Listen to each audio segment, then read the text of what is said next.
ଦିନେ ପିତର ଓ ଜହନ ଏକାଠି ମନ୍ଦିର ପରିସରକୁ ଗଲେ।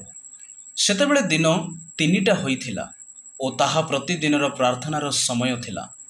ସେମାନେ ଉପାସନା ମନ୍ଦିରର ପରିସର ମଧ୍ୟରେ ଯାଉଥିବା ସମୟରେ ଜଣେ ଲୋକ ସେଠାରେ ଥିଲା। ସେ ଜନ୍ମରୁ ପଙ୍ଗୁ ହୋଇଥିବାରୁ ଚାଲି ପାରୁନଥିଲା। ସେମାନେ ତାହାକୁ ସବୁଦିନ ମନ୍ଦିରର ସୁନ୍ଦର ଫାଟକ ପାଖରେ ବସାଇ ଦେଉଥିଲେ।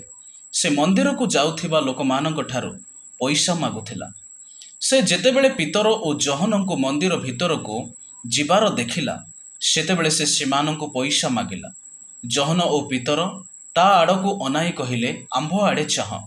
ସେ କିଛି ପାଇବା ଆଶାରେ ସେମାନଙ୍କ ଆଡ଼େ ଦେଖିଲା। କିନ୍ତୁ ପିତର କହିଲେ, ମୋ ପାଖରେ ସୁନା ବା ରୂପା ନାହିଁ, କିନ୍ତୁ ଯାହା ଅଛି ତାହା ମୁଁ ତୁମ୍ଭକୁ ଦେଉଅଛି। ନାଜରିତୀୟ ଯୀଶୁ ଖ୍ରୀଷ୍ଟଙ୍କ ନାମରେ ଉଠି ଚାଲ। ଏହା କହି ପିତର ତାର ଡାହାଣ ହାତ ଧରି ଉଠାଇଲେ। ସଙ୍ଗେ ସଙ୍ଗେ ତା ଗୋଡ଼ ଓ ପାଦ ଶକ୍ତ ହୋଇଗଲା।